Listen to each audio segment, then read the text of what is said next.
बिस्मिल्लाहिर्रहमानिर्रहीम अल्लाहुम्मा सल्ली अला मुहम्मद सल्लल्लाहु तआला अलैहि वसल्लम। अस्सलामु अलैकुम। Welcome to 365 degrees on 365। ख़वातीन और हज़रात, हमें याद है माजी में मुस्लिम लीग नून के सरबराह मियां नवाज शरीफ जब भी एहतिसाब का जिक्र करते थे तो 3 नाम लेते थे। उनमें से एक नाम का तो एहतिसाब हो गया, 14 साल की सजा भी हो गई, 2 नाम बाकी हैं।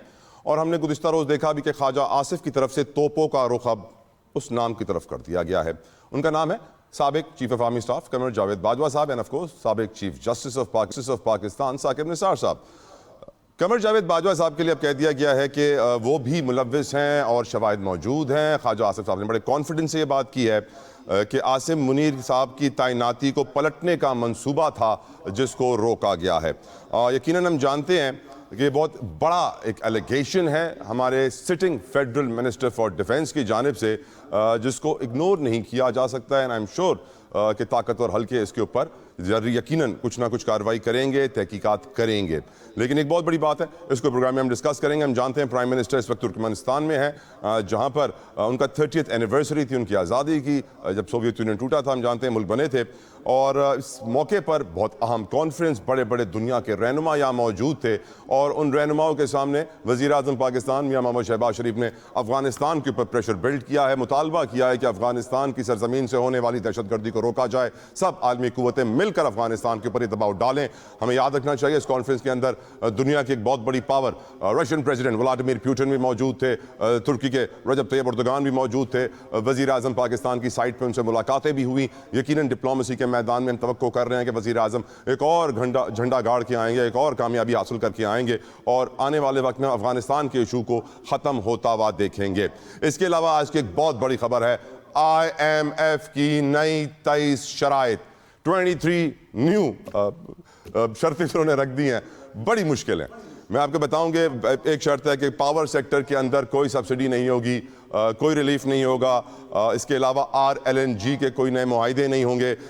SIFC कोई भी किस्म की नई मुराद अनाउंस नहीं कर सकती है इन्वेस्टमेंट अट्रैक्ट करने के लिए। सारे सूबों में मुश्तरका GST 18% होगा।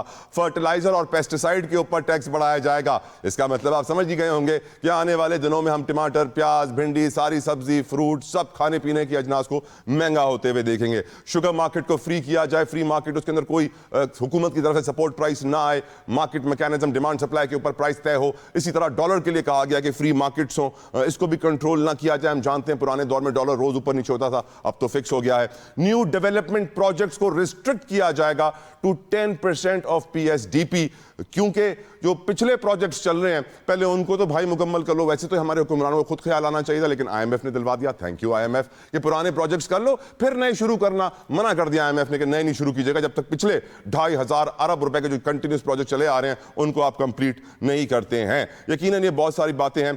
पब्लिक प्रोक्योरमेंट के हवाले से हमें याद है कि IMF की रिपोर्ट में, ट्रांसपेरेंसी की रिपोर्ट में कहा गया था कि ठेकों का जो सिस्टम होता है इसमें बड़ी करप्शन है। बताया गया कि अगले फिस्कल ईयर तक यानी जून 2026 तक जो है इसको कंप्लीटली डिजिटल कर दिया जाएगा। अल्लाह करे वो दिन है, हर पाकिस्तानी की ख्वाहिश है। इसको प्रोग्राम में हम शामिल गुफ्तगू करेंगे। विदाउट एनी फर्दर डिले अपने मेहमानों का तारुफ करवाऊं। मेरे साथ मौजूद हैं MQM पाकिस्तान के सीनियर रहनुमा, कराची के डिप्टी मेयर भी रह चुके हैं, अरशद वोरा साहब। अस्सलामु अलैकुम वरहमतुल्लाह, बहुत शुक्रिया आपके वक्त के लिए। मेरे साथ मौजूद हैं महमूद मौलवी साहब। वैसे he is no more in IPP, लेकिन they say he has more power than before he was in IPP। Thank you Mahmood मौलवी साहब, अस्सलामु अलैकुम, बहुत शुक्रिया आपके वक्त के लिए। आगे चल के हमें गजाला सैफी फ्रॉम PTI भी ज्वाइन करेंगे। गुफ्तगू का आगाज़ करते हैं। अरशद वोरा साहब, इससे पहले कि हम दूसरे सब्जेक्ट्स को टच करें, मैं पहले आ जाता हूँ मेन सब्जेक्ट के ऊपर जो हम आपसे बात करना चाहते हैं। पाकिस्तान के कुछ नामवर लोग हैं, हम जानते हैं कुछ बिजनेसमैन भी हैं। मियां आमिर साहब दुनिया TV के मालिक भी हैं, वो हर यूनिवर्सिटी में जाके ये बात कर रहे हैं। मुस्तफ़ा कमाल साहब ये बात कर रहे हैं, अलीम खान साहब ये बात कर रहे हैं। एडमिनिस्ट्रेटिव यूनिट्स और नए सूबों के हवाले से आपकी जमात भी यही चाहती है।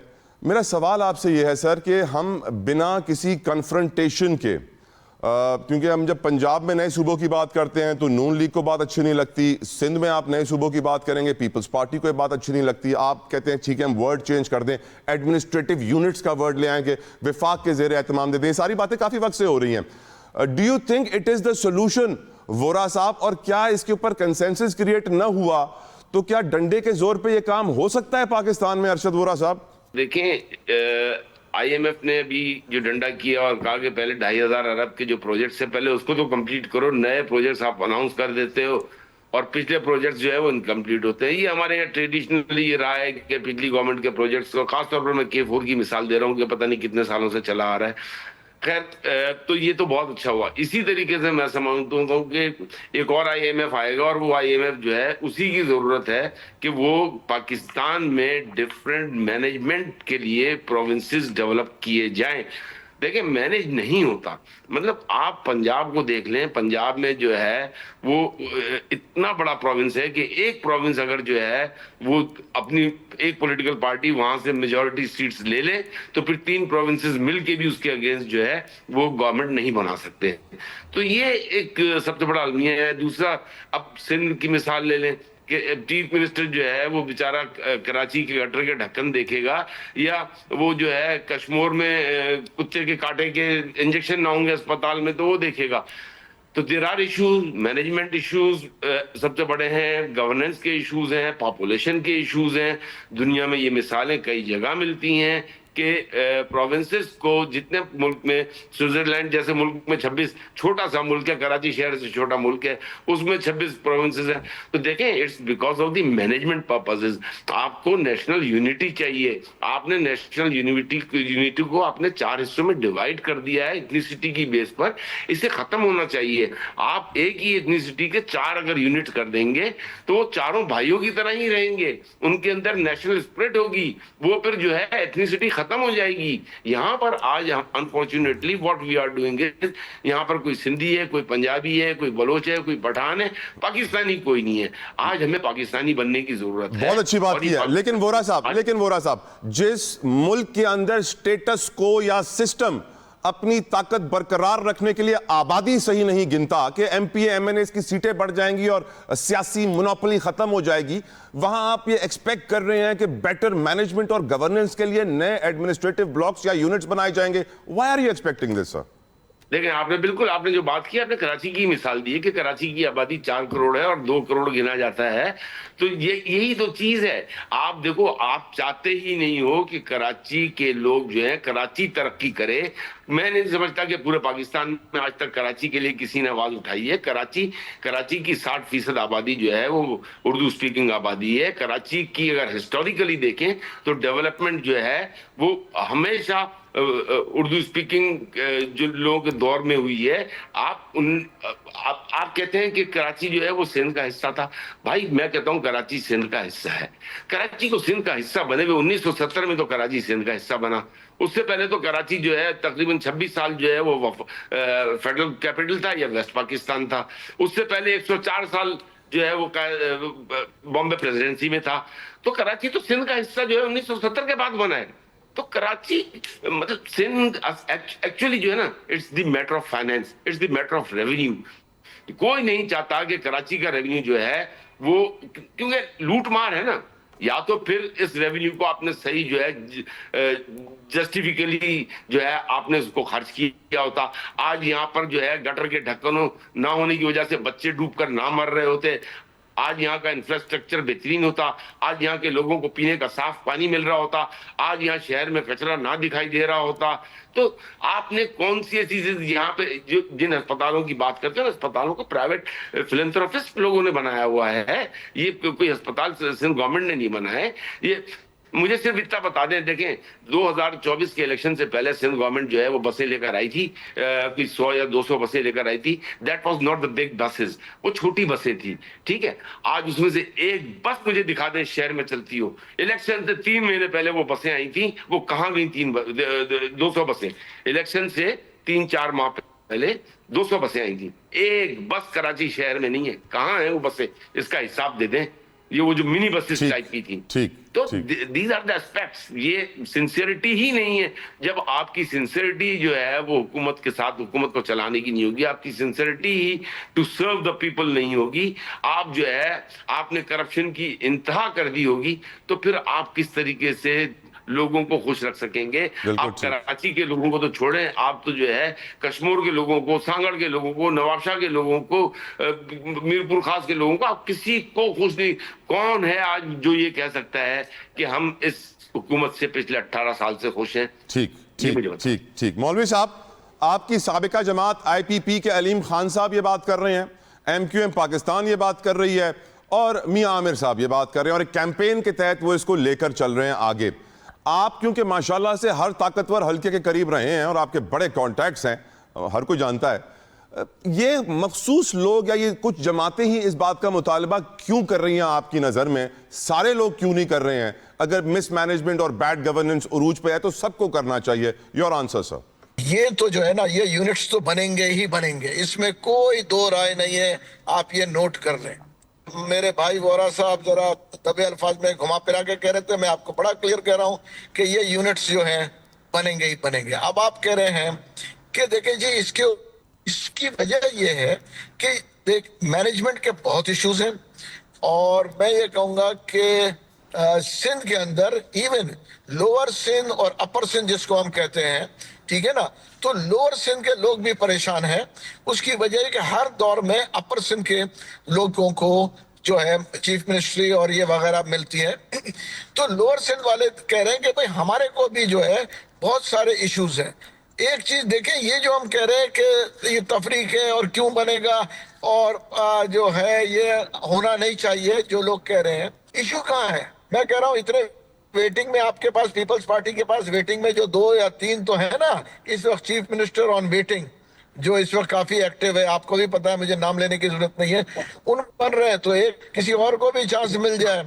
और अगर अलग मिसाल सूबे, ये कहूंगा, या आप सूबे का लफ्ज इस्तेमाल नहीं करते हैं, तो एडमिनिस्ट्रेटिव यूनिट्स जो हैं उसके अंदर 2 या 3 बना ले, तो फिर बाकी दोनों को भी चांस मिल जाएगा।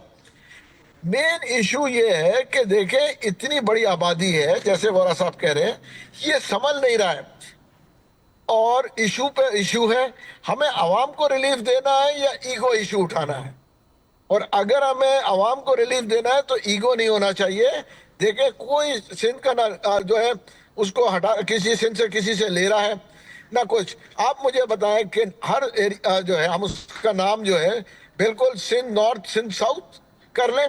भाई देखें ना, नॉर्थ सिंध है, साउथ सिंध है, आप ऐसे कर लें। इसके सिंध को तो अलग कोई भी नहीं कर रहा ना, सूबे अलग करने की बात हो रही थी, तो चले उन्होंने कहा जी सूबे करके हम इसको, कोई आदमी, मैं वो बात तो नहीं कर रहा हूँ ना कहीं इसका नाम जो है जिनापुर रख लो या इसका नाम जो है माजरिस्तान रख लो।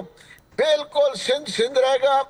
इसके 2 एडमिनिस्ट्रेटिव या 3 एडमिनिस्ट्रेटिव पोजीशंस अगर बना रहे तो स्टार्ट तो करके देखें। उसकी वजह यह है कि हम इसके ऊपर लासानियत या कौमियत पे ना जाएं। मेरा कहना यह है कि देखें, एडमिनिस्ट्रेटिव इश्यूज हैं, वो जो है इंटीरियर में भी है और शहर में भी है।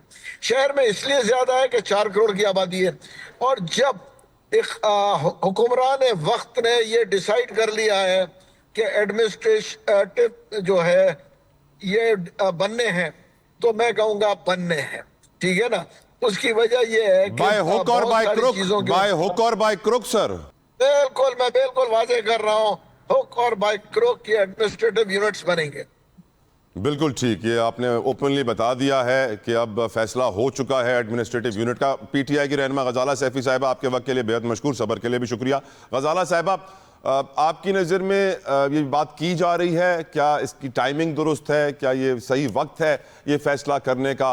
इसका इम्पैक्ट क्या होगा इन योर ओपिनियन? गजाला सैफी साहिबा। देखिए, सबसे पहली बात तो ये है कि एडमिनिस्ट्रेटिव यूनिट्स, अब ये फैसला एक पर्सन अगर दे रहा है तो किसकी नुमाइंदगी कर रहे हैं कि जी कह रहे हैं कि जी 100% बाय हुक और बाय क्रुक हो जाएगा।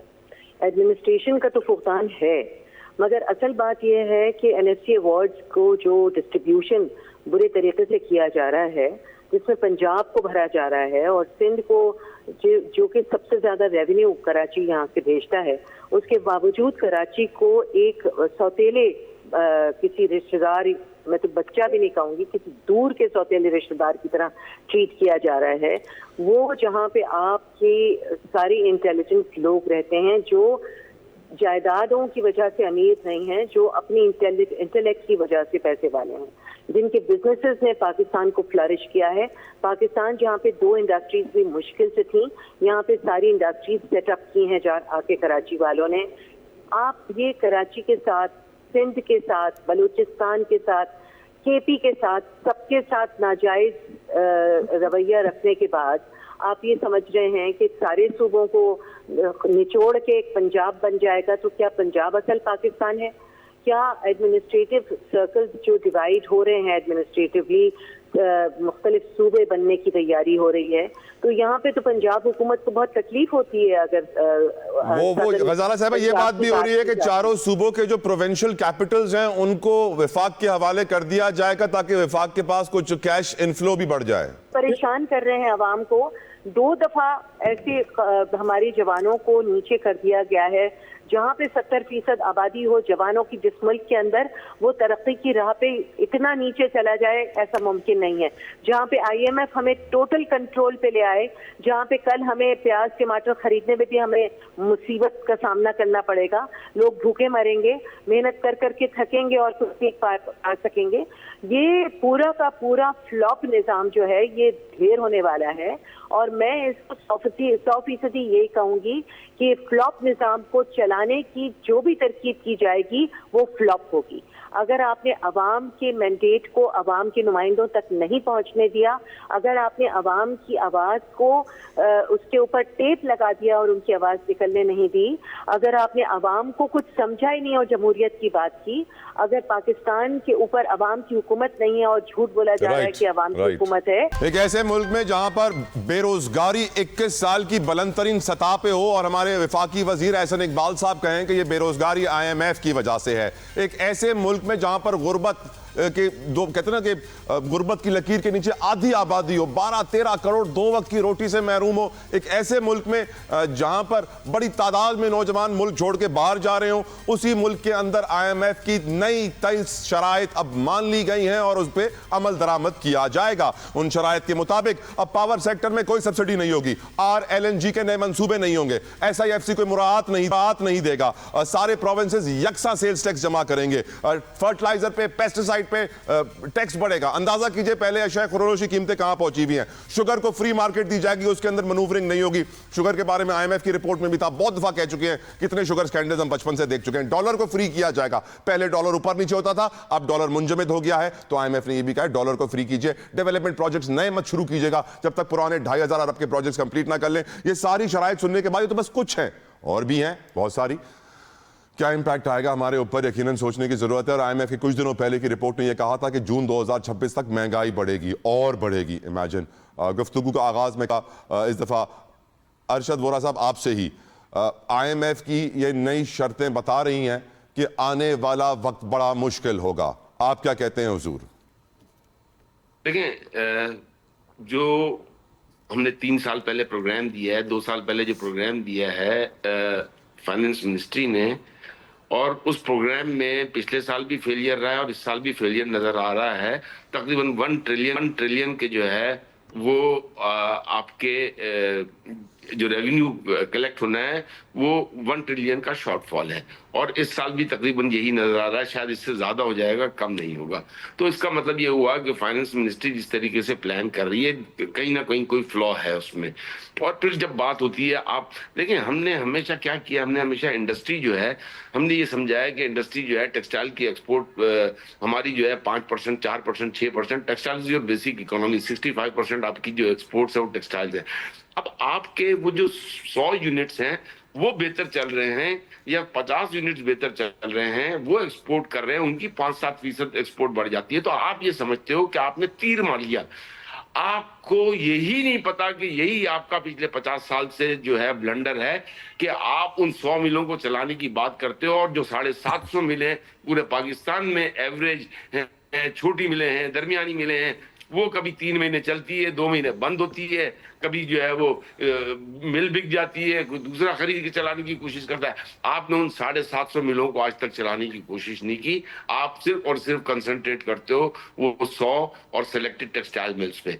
तो इसी वजह से आपकी इकोनॉमी, आप वैल्यू एडिड कहते हो कि हम वैल्यू एडिड कर रहे हैं, you are not doing a value addition. आप जो है $1 का कन्वर्जन $60 पे कर रहे हो, आप तो सवाल ही नहीं पैदा होता कि आप जो है ना, आपको पता है इंडिया का बांग्लादेश का पर केजी कन्वर्जन रेट क्या है? इंडिया का और इसका जो कन्वर्जन रेट है, वो कन्वर्जन रेट तकरीबन $25 पर केजी कॉटन है, हमारा $60 पे हम अटके हुए हैं। तो हम कंपैरेटिव ही नहीं है। हमारे लोगों को यही नहीं पता है कि what is value addition. Value addition is fashion garments, value addition is आपके गारमेंट इंडस्ट्री। आपका जो पाकिस्तान का मेजर एक्सपोर्ट है वो है बेडशीट्स, अपहोस्ट्री, टॉवल।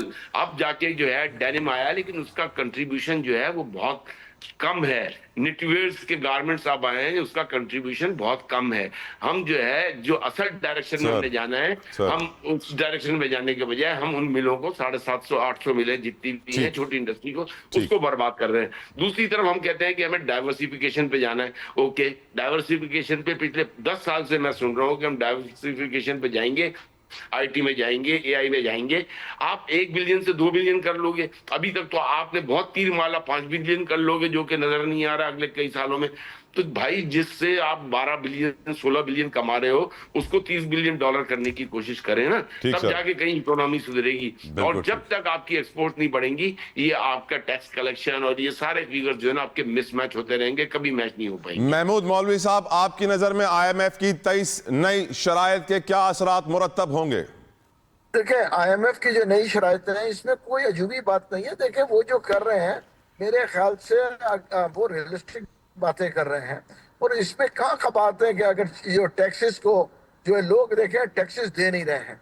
आप देखें कितने आबादी हमारी कितनी है, 25 करोड़ की आबादी है, और आप देखें टैक्स देने वाले कितने हैं। आप ये भी तो देखें ना, अगर जो है टैक्सेस, सर वो लोग टैक्स इसलिए नहीं देते हैं कि हमारे मुल्क में चोरी करने वाले भी बहुत हैं। IMF ने बताया था 5300 अरब जो रिकवर हुआ था, वो just tip of the iceberg. इसमें कोई दो राय नहीं है। देखें, जब तक जो है अगर वाकई में इस मुल्क को तरक्की के राह पे ले जाना है और पूरा चेंज करना है, तो ना हम डिक्टेटरशिप चला रहे हैं सही, ना हम जिसको बोलते हैं जमहूरियत सही चला रहे हैं। ठीक है ना? या हम जमहूरियत चला लें सही मानों में, या हम डिक्टेटरशिप सही मानों में चला लें, तो ये मुल्क इस बहरान से भी निकल जाएगा। और जो है मैं कह रहा, ना हमें IMF की जरूरत पड़ेगी ना किसी की। हम एक चीज तो करें ना, देखे ना हमारे साथ के मुल्क थे ना, दुबई तो मैंने तो आंखों के सामने बनते हुए देखा ना। उसकी वजह क्या है? वहां जमहूरियत नहीं है। सऊदी अरेबिया में जमहूरियत नहीं है, इस्लाम में जमहूरियत नहीं है। कहाँ है इस्लाम में जमहूरियत? जब इस्लाम में नहीं है तो फिर देखें, मेरा कहना है आइदर डिक्टेटरशिप कर लें या जो है जमहूरियत कर लें। आप दोनों चीजों को ब्लेंड करके चलाने की जब कोशिश करते हैं तो चीजों का यही हाल होता है। एक और जरूरी सवाल आप ही से करना चाह रहा हूं मौलवी साहब। हम जानते हैं मुस्लिम लीग नून की तोपों का रुख जनरल फैज से जनरल कमर की तरफ मुड़ गया है। वफाकी वजीर दिफा ख्वाजा आसिफ साहब का बयान चल रहा है, जेर गर्दिश है, लोग डिस्कस कर रहे हैं कि वो असल में चाहते थे कमर जावेद बाजवा साहब कि आसिम मुनीर की तैनाती पलटने की कोशिश करें। ये ख्वाजा आसिफ साहब ने कहा है, और ये नवाज शरीफ की पुरानी ख्वाहिश थी कि 3 लोग का एहतसाब हो, फैज हमीद, कमर जावेद बाजवा और Saqib Nisar. Do you think ये ख्वाहिश पूरी होगी नवाज शरीफ की? सर देखिए, तवारीख को देखते हुए तो मैं नहीं देखता हूं कि आर्मी चीफ के ऊपर ये होगा। तारीख को देखते हुए अगर कोई नई तारीख बनानी हो तो फिर पाकिस्तान में बहुत सारी नई तारीखें बन रही हैं हुजूर। देखिए, अगर नई तारीख बनेगी तो फिर तो बहुत कुछ होंगे। जैसे मैंने कहा ना, एडमिनिस्ट्रेटिव यूनिट्स भी बनेंगे और कनाल्स भी बनेंगे। देखिए, फिर बहुत सारी चीजें बनेगी। फिर इसका मतलब ये है कि देयर वुड बी, मतलब कोई रियायत किसी के साथ फिर नहीं होगी। आप कह रहे हैं बात निकलेगी तो बहुत दूर तलक जाएगी। मैं समझ गया सर। बिल्कुल, बात निकलेगी तो बहुत दूर। अरशद वोरा साहब, क्या मियां नवाज शरीफ साहब की ये ख्वाहिश पूरी होगी जिसकी तर्जुमानी ख्वाजा आसिफ साहब कर रहे हैं? देखिए, ये फैसला भी नवाज शरीफ साहब की ख्वाहिश, देखें ख्वाहिशें उनकी कुछ भी हो, लेकिन ये उनकी ख्वाहिश पर नहीं हुआ। और चीज़ें जो हैं वो जैसा भी आपने खुद कहा कि चेंज हो रही हैं, और ये एक हिस्टोरिकल डिसीजन है। अब यहाँ पर अगर ज़रूरत पड़ेगी, ये तो आर्मी कोर्ट से फैसला करना है ना कि उन्होंने किस पे केस चलाना है, किस पे केस नहीं चलाना। ये किसी की जाती ख्वाहिशात पर डिपेंड नहीं करता। तो it all depends on the army if they feel. और मैं नहीं समझता कि अभी तक अगर ऐसा कुछ होता तो जो है जनरल कमर बाजवा साहब पे ब्लेम। वरना सर मिर्जा असलम बेग के ऊपर क्या कुछ साबित हो चुका है, IJI बनाई थी, मुशर्रफ साहब अदालतों के अंदर क्या कुछ साबित हो गया, सजा किसी को नहीं हुई। आप कह रहे हैं तो अभी भी मुश्किल ही है। मुश्किल है भी। और मैं ये समझता हूँ कि देखें हमारे बड़ी, मैं आई एग्री विद मौलवी साहब से जो उन्होंने बात की है कि यार मतलब डिक्टेटरशिप करनी है तो डिक्टेटरशिप सही तरह कर लो। अगर आपने जो है डेमोक्रेटिकली चलाना है तो डेमोक्रेटिकली सही तरह चलाओ। आप बीच में लटके हुए हो। और हमने ये देखा है माजी में जब भी जो है एक डेवलपमेंट के जो दौर हुए हैं वो क्यों मार्शल लॉ के दौर में हुए हैं। आपकी जो लोकल बॉडीज हैं उसको स्ट्रेंथन मार्शल लॉ दौर में क्यों नहीं किया गया? क्यों कि ये जो हमारी बड़ी पॉलिटिकल पार्टीज हैं ये समझती हैं कि अगर इन्होंने एम्पावर कर दिया नीचे के लोगों को तो फिर ये ऊपर बैठ कर करेंगे क्या? फिर ये चीफ मिनिस्ट्री किस चीज पे चलाएंगे? फिर इनके रेवेन्यूज कहां जाएंगे? तो these are the issues which needs to be addressed.